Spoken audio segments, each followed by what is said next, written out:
le vide-grenier existait il y a quelques années. Il était géré par le Club des Jeunes, qui a laissé tomber, donc nous on a repris la suite depuis 3 ans. Nous, c'est l'association Petits Sabots et Grandes Oreilles. C'est une association qui travaille avec des personnes âgées, des handicapés mentaux, en médiation animale et qui propose des balades en calèche la semaine publique.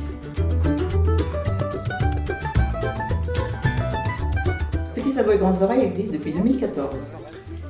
Nous avons commencé à 5 et nous sommes maintenant 53 adhérents, dont une petite quinzaine de bénévoles. Vous voulez du sucre au fait? J'ai pas demandé si vous voulez du sucre. Parce qu'on les a mises là comme il y a des glaçons, mais le problème c'est que tout le poids est du même côté. Nous étions tous épuisés puisque nous étions 11 bénévoles, mais que le résultat en valait la peine puisque les exposants étaient tous enchantés et nous avons fait un bénéfice de 2 300 € au profit de notre association évidemment. Nous avons eu des félicitations du maire parce que les exposants étaient tous contents de leur journée et nous avons laissé les lieux extrêmement propres.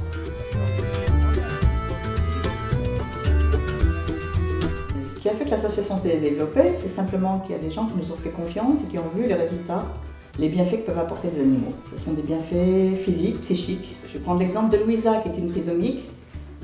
Louisa avait très peur des animaux, petits et gros. Au début, elle s'approchait de mon cheval doucement. Maintenant, Louisa est capable de monter et de faire de la voltige. Les balades solidaires en partenariat avec France Bénévolat, Faveur Fertile, c'est regrouper un maximum de personnes, valides ou non valides, pour une ou des journées festives et amicales. Chez France Bénévolat, ce qu'on aime bien, c'est faire se rencontrer des gens. Et comme on est très présent dans le monde associatif, parce qu'on aide des bénévoles, candidats bénévoles et les associations à se rencontrer, dans ce cas précis, on avait eu l'idée de faire se rencontrer toutes les associations du territoire rouennais qui s'intéressent au monde du handicap. Et dans ce cas-là, c'est assez extraordinaire parce que une réunion entre personnes et l'association qui s'intéresse au monde du handicap, la petite idée, la petite étincelle, ça a été « et si on marchait ensemble ?» Et du coup, on est parti sur cette idée-là et on a réuni d'autres associations et puis après on a dit il y a eu l'université qui nous a rejoints, il y a Faveur Fertile qui nous a rejoints et puis on s'est dit ceux qui peuvent pas, qui sont pas autonomes pour la marche, on va les aider. Donc on a pensé au matériel roulant pour handicapés, on a pensé aux petits sabots aux grandes oreilles. Après, il y a eu du succès. Alors on a parlé, on a invité aussi les EHPAD, donc on a vu les EHPAD arriver. Et du coup, ça faisait des randonnées avec des rencontres importantes. Et puis après, il n'y avait plus assez de matériel pour mettre derrière les ânes pour que les gens puissent s'asseoir et participer à la randonnée. Donc il a fallu trouver d'autres nouveaux matériels et puis trouver les sous pour acheter le nouveau matériel.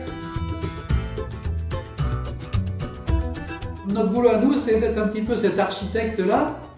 Et on était ravis parce que Petits Sabots et Grandes Oreilles est parti à fond là-dessus, a attiré des bénévoles, a mis en valeur le matériel qu'on les a aidés à acquérir.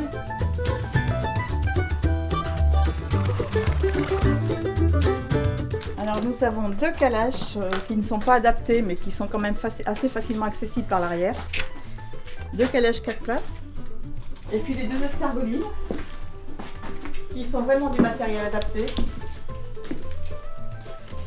qui ont soit une place, soit 2. On peut positionner les accessoires différemment suivant le nombre de personnes. La ceinture de sécurité n'est pas obligatoire,